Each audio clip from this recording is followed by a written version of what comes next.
इन्ना लिल्लाहि व इन्ना इलैहि राजिऊन। दोस्तों, मैं शाहिर अली सऊदी अरब से। ये है 3 लड़कों का एक्सीडेंट दम्माम में। तो दोस्तों, ये लोग तेलंगाना स्टेट हैदराबाद सिटी के रहने वाले थे। तीनों के तीनों भी हैदराबादी थे। दम्माम सऊदी अरब में इंटरनेशनल स्कूल में पढ़ाई कर रहे थे। ठीक है, ये लोग मंगल के दिन गाड़ी लेकर के रोड पर निकल गए और गाड़ी इतनी रफ्तारी से चला रहे थे कि वो गाड़ी जो है इनसे कंट्रोल नहीं हो सकी और जा करके ये झाड़ को, जो खजूर के झाड़ होते हैं रोड के सेंटर में, वो झाड़ को जा करके लग गई।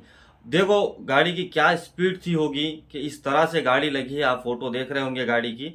तो दोस्तों, इस तरह से गाड़ी नहीं चलाया करो। तो मैं 3 लोगों के नाम आप लोग को बता देता हूँ। एक भाई साहब का नाम है हसन रियाज ऑफ क्लास 11th क्लास में पढ़ रहे थे भाई। And Ibrahim Azhar of class 9th, जो कि 2 लोगों का स्पॉट पे डेथ हो गया, हसन रियाज का और इब्राहिम अजहर का इंतकाल हो गया स्पॉट पे। ठीक है, एक इब्राहिम का जो भाई था अमर, जो कि 8th क्लास में पढ़ाई कर रहा था, ये बंदा जो है क्रिटिकल कंडीशन में हॉस्पिटल पहुंचा दिया गया है। तो दोस्तों, यहाँ पर और बताया गया है कि ये जो है ना, ईद के हॉलीडे पे Ibrahim was scheduled to travel to Hyderabad. Ibrahim schedule यानी कि ईद की हॉलीडेज पे हैदराबाद जाने का ये लोग प्लान बनाए थे। Thursday and the rest of his family was planning to go on vacation during upcoming Eid holidays. तो जो ईद आ रही है, बकरा ईद, तो ये ईद के टाइम जो है ये लोग हॉलीडे मनाने के लिए हैदराबाद जाने वाले थे। ठीक है ना, हैदराबाद जाने से पहले ही ये लोगों का रोड हादसे में इंतकाल हो गया है। फिर से एक बार इन्ना लिल्लाहि व इन्ना इलैहि राजिऊन। और जो अमर जो हॉस्पिटल में है, हम बंदे के लिए दुआ करेंगे इंशाल्लाह। अल्लाह उनको जल्द से जल्द सेहत आप करे और अल्लाह उनको शिफाए कामिला अता करे। आप लोगों से गुजारिश है कि ये लोग इन भाई के लिए जो है दुआ करिए, और जिसका इंतकाल हो गया है उन लोगों के लिए अल्लाह उनको जन्नतुल फिरदौस में आला मुकाम अता करे। आप लोगों से एक बात मैं बोलना चाह रहा हूँ, जो भी ड्राइविंग कर रहे हैं सऊदी अरब में, और फैमिलीज जो सऊदी अरब में फैमिलीज मौजूद है, उन लोगों से रिक्वेस्ट और गुजारिश करना चाहता हूं कि सऊदी अरब में जो गाड़ियां चलती है उसकी स्पीड तो आप लोगों को पता है। और ये जो क्लासेस में ये लोग पढ़ रहे थे, इन क्लास के बच्चों को खास करके ड्राइविंग तो देना नहीं चाहिए।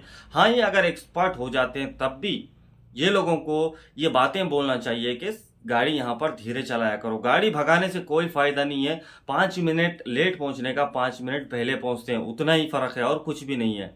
गाड़ी अगर यहाँ पर गाड़ी की स्पीड 120 होती है, जरा भी अगर इसका 1 सेकंड के लिए भी अगर बैलेंस आउट होता है, गाड़ी का स्टीयरिंग इधर उधर हो जाती है, तो गाड़ी कहाँ जाके टकराएगी किसी को पता नहीं होता, और ना ही उतनी स्पीड में कंट्रोल कर सकते हैं गाड़ी को। आप लोगों को पता ही है सऊदी अरब में किस तरह के एक्सीडेंट होते हैं। जब एक गाड़ी सडनली कोई ब्रेक मार देता है, उसके पीछे से 5-6 गाड़ियां आकर के उसको लग जाती है। तो भाई, जितने भी फैमिली वाले हैं सऊदी अरब में, तो अपने बच्चों को गाड़ी ना दिया करें। और जो ड्राइवर हजरात है सऊदी अरब में जो ड्राइविंग करते हैं, आप लोगों से अदबन गुजारिश कर रहा हूं कि गाड़ी अपने हिसाब से अपने लिमिट में चलाइए। आप सीधे चलाते रहिए, ठीक है, दूसरा बंदा खुद सीधे हो जाएगा। और जो रूल्स है, ट्रैफिक रूल्स है, उसको इस्तेमाल करते रहिए। अगर आपको कहीं मुड़ना है तो इंडिकेटर्स का इस्तेमाल करिए। आपकी गाड़ी में कुछ प्रॉब्लम दिख रही है आपको, तो सडनली आपको जो है ना फ्लैशर ओपन करना है, यानी कि 4 इंडिकेटर ओपन कर देना है, ताकि दूसरे लोग पीछे से आपकी गाड़ी को कुछ भी नहीं कर सके, वो आराम से बाजू से निकल जाए। ठीक है, तो बस यही गुजारिश है कि भैया जो भी गल्फ में गाड़ी चला रहे हैं तो अपना ध्यान रखिएगा और आराम से गाड़ी चलाइए। कोई जल्दी नहीं होता है, वही दिन वही रात ये टाइम चलता रहेगा, वही ड्यूटी चलती रहेगी। 5 मिनट देर या 5 मिनट लेट इतना ही हो सकता है, उसके अलावा और कुछ भी नहीं है।